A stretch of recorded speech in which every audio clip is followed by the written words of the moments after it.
কি একটা ভাব জাগে। সে বলে সে যখন সর্বপ্রথম শুনতে পায় বাহাল নদীতে চড়া পড়েছে, তখন তার মানুষ চোখে বাল্যকালে দেখা একটি নদীর চিত্র ভেসে উঠেছিল।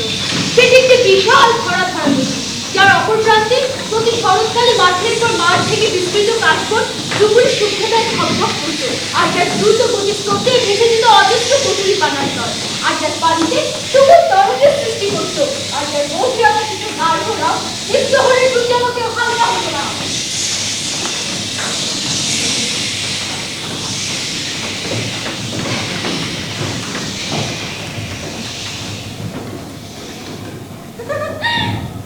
স্টিমারের ঘাট বৈশাখে কুমোর ডাঙ্গার কুল, লোহা লক্কর একতারে, ও তার নামটি হয় পল্টন, ও তার নামটি হয় পল্টন। টুকি টুকি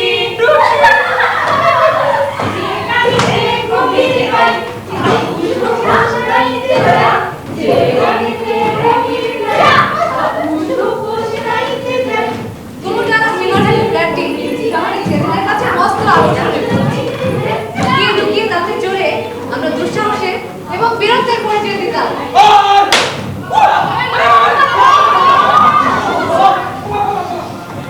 লস্কর সরকার বাদশামী শহরে বেশ একটা দেখা দিত।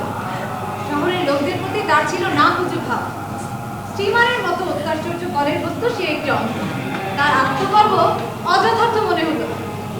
তার শরীর ছিল তাগড়া বলিষ্ঠ, লম্বাতেও কম ছিল। তার ছিল বাহারি ধরনের গোপ, যা সে তার ব্যক্তিত্বের ঝান্ডার মতোই ব্যবহার করত। তার খৈনি খাওয়ার অভ্যাস ছিল। কানে ভদ্রে মুখে খৈনি পুরে ধীরে ধীরে জল নেড়ে দৃষ্টি ঊর্ধ্বে দিয়ে সে যখন শহরের পথে রওনা করত, তখন তাকে দেখলে মনে হতো খেলা ফেলা করবার মতো লোক সে নয়। তবে সমীহটা কিছুটা ভাঙত যখন সে কথা বলতে বাধ্য হতো, কারণ তার জবাবটা ছিল নিতান্ত স্থানীয়।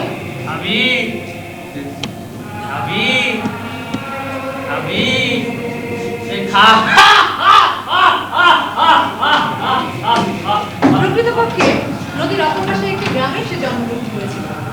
অনেক বছর ধরে স্টিমারে নৌকরি করলেও কখনো স্টিমারে ভ্রমণ করে।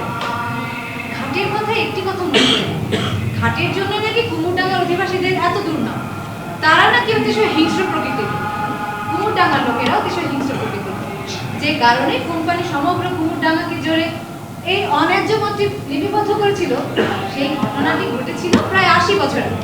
সেই দিনই সেই শহরে প্রথম স্টিমার ঘাট খোলা হয়। আজ বিকাল 3 ঘটিকার সময় কুমুরডাঙ্গার স্টিমার ঘাট চালু হতে যাচ্ছে, আর এই উপলক্ষে জেলা শহর থেকে আসছে পুলিশের বিশেষ পাথর দল।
জমিদার বাবু তাদেরই পাঠিয়ে দেয় কুমুরডাঙ্গার ঘাটে। ডাঙ্গা বাজিয়ে বন্ধ পেয়ে 3 লাফে তারাও যথাস্থানে পৌঁছে যায়। সরকার বিষয়টি তদন্ত করেছিল এবং লাঠিয়ালদের যথাবিহিত শাস্তি দিয়েছিল।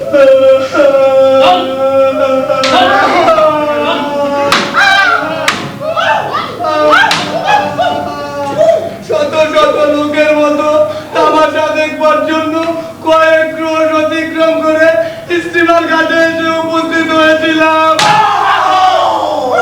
ওই বিচিত্র যন্ত্রণা দেখতে গিয়ে কি করে ফেলেছি বুঝতে পারি না।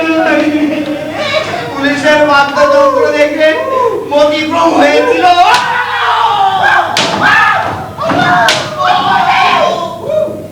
তবে তাদের পশ্চাতে কে ছিল তা অনুমান করা সহজ হলেও সাক্ষীর অভাবে তা প্রমাণ করা সম্ভব হয়নি। লাঠিয়াররা জমিদার বাবুর নাম নিতে অস্বীকার করেছিল। জি স্যার, সব ঠিক স্যার। স্যার আমি অনেক দেশ দেখেছি, অনেক গানের পানি খেয়েছি, কিন্তু কুমোরডাঙ্গার মতো এমন জায়গা আমি দেখিনি। এখানকার লোকেরা এতটা সাধ্য পাচ্ছে নিজের নাক কেটে হলেও অপরের ক্ষতি করতে পারে। যদিও কুমোরডাঙ্গার অর্থনৈতিক পরিস্থিতি অতটা ভালো নয়, তবে স্যার আমার দৃঢ় বিশ্বাস একটি সমাজে তখনই দারিদ্র দেখা দেয় যখন সেই সমাজে ধর্ম দুর্বলতা আসে। দারিদ্র হচ্ছে অধর্মের পথ। খুন, রাহাজানি, নারী ধর্ষণের মতো দারিদ্র একটি সমাজকে ধ্বংস করে দিতে পারে। আমি স্যার এখানে অনেকদিন ধরে দারোগাগিরি করি, এখানকার সবকিছুই আমি মোটামুটি চিনি। আপনি স্যার নতুন হাকিম হয়ে এসেছেন, দোয়া করবেন স্যার। কুমুরডাঙ্গা শহরে মোহাম্মদ মুস্তফার জীবনে এক নতুন অধ্যায় শুরু হবে। তাতে তার মনে কোনো উত্তেজনা নেই।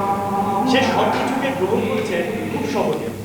ছোট বড় সব ঘটনা, সাধারণ বা অসাধারণ সব ঘটনা। সে যে একাকী কুমুরডাঙ্গা অভিমুখে চলেছে তাও তার কাছে স্বাভাবিক মনে হয়। একাকী যাওয়ার কথা ছিল না। ব্যবস্থা হয়েছিল প্রথমে বিয়ে হবে, তারপর স্ত্রীকে নিয়ে কুমুরডাঙ্গা যাবে।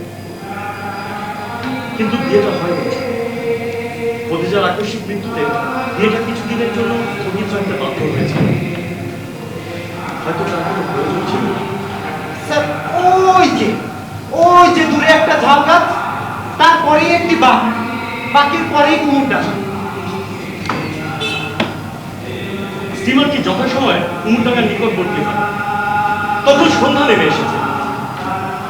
নদীর তীরে সহসা যে স্টিমার ঘাটটি দৃশ্যমান হয় তা দিনান্তের ধূসর আলো, নিঃশব্দ, একটু নিঃশব্দ।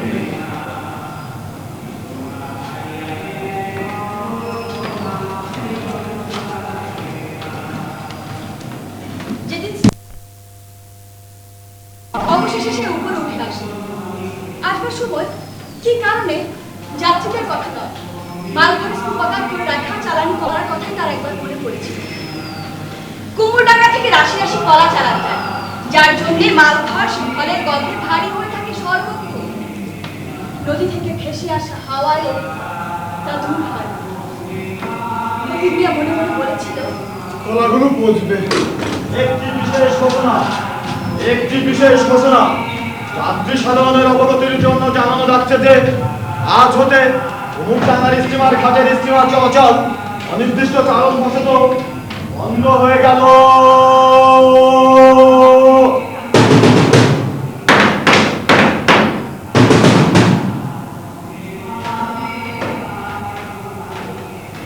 স্টিমারে কি হলো?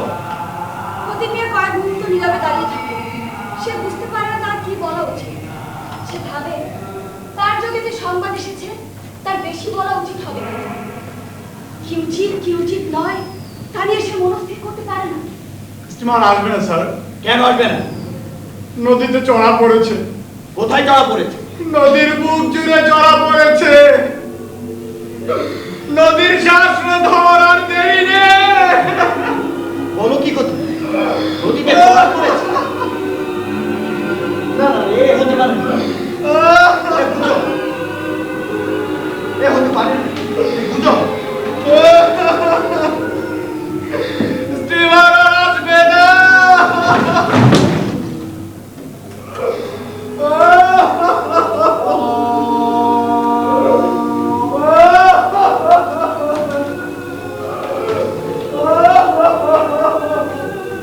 সেদিন মোহাম্মদ মুস্তফাও স্টিমার ঘাটে এসেছিল স্টিমার ধরবার জন্য, কিন্তু স্টিমার ধরতে পারেনি।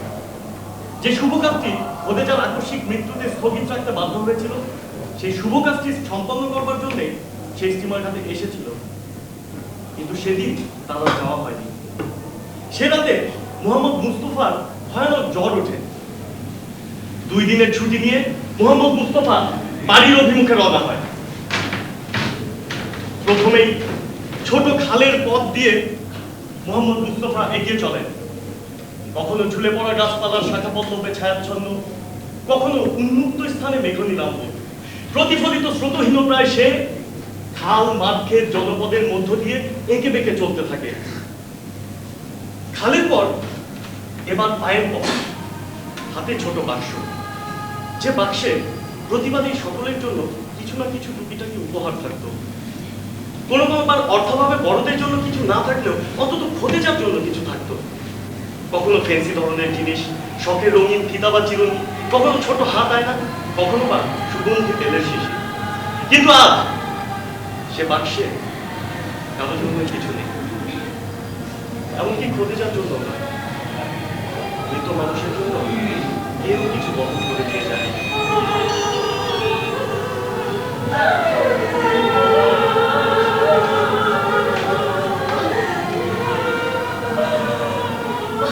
মা, মা, চাচি,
খাও বাবা, খাও।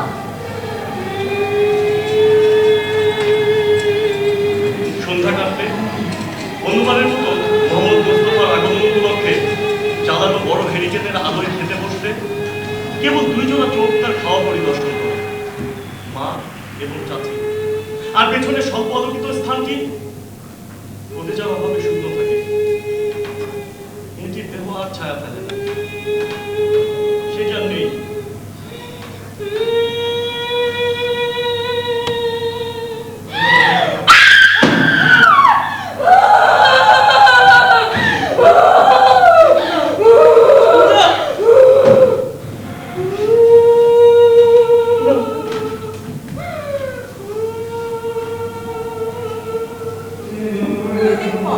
সন্ধ্যা থেকে উকিল মন্ত্রী তার বাড়ি বসেছিল। সঙ্গে প্রচার্য বলবে, জরুরি মামলা মতো তোমার কাজে শহরে যাচ্ছে।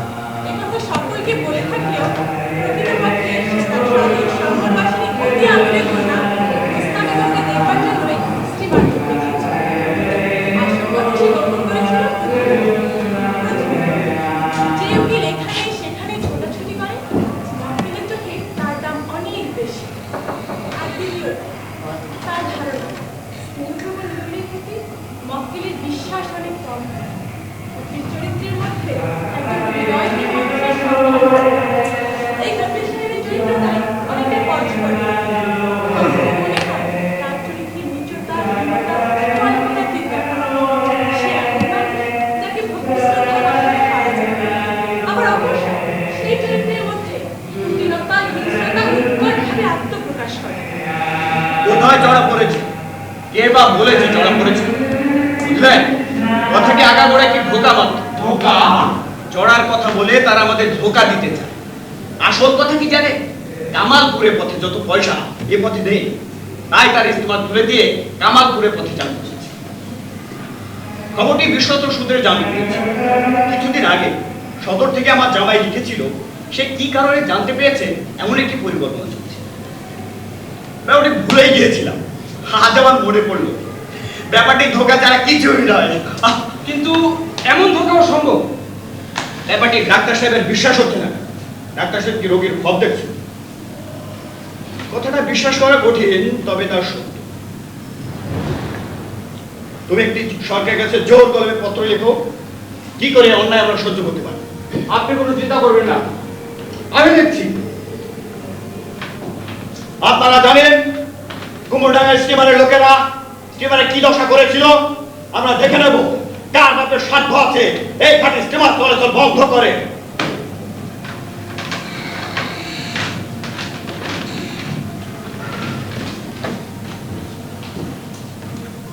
মোহাম্মদ মোস্তফার চিঠি এসে পৌঁছায় দুপুরের দিকে।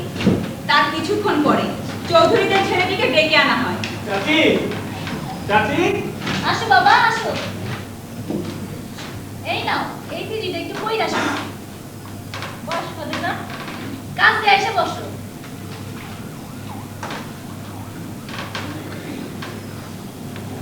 এলাহি ভরসা শ্রদ্ধেয় আম্মাগান ও চাচি আমার কদম বুঝে নেবেন। বর্ষমাতার এই যে তসলিম নামক একজন অন্তরঙ্গ সুহৃদ বন্ধুর ঘটকালিতে সদ্য অবসরপ্রাপ্ত উচ্চ কর্মচারী আশরাফ হোসেন চৌধুরী সাহেবের তৃতীয় কন্যার সহিত তাহার বিবাহ ঠিক হইয়াছে। তাহলে আমার খদিজার কি হইব? কি হইব? 2 সপ্তাহের মধ্যে আশরাফ হোসেন চৌধুরী হজে রওনা হবে। এর পূর্বে তিনি জাগতিক ও পারিবারিক দায় দায়িত্ব চুকিয়ে দেবেন। তাই আগামী জুম্মাবারেই তাহার বিবাহ দিন ধার্য করা হইয়াছে। খদিজা কই? খদিজা খদিজা? খদিজা কই? খদিজা মা খদিজা? মা খদিজা কই? খদিজা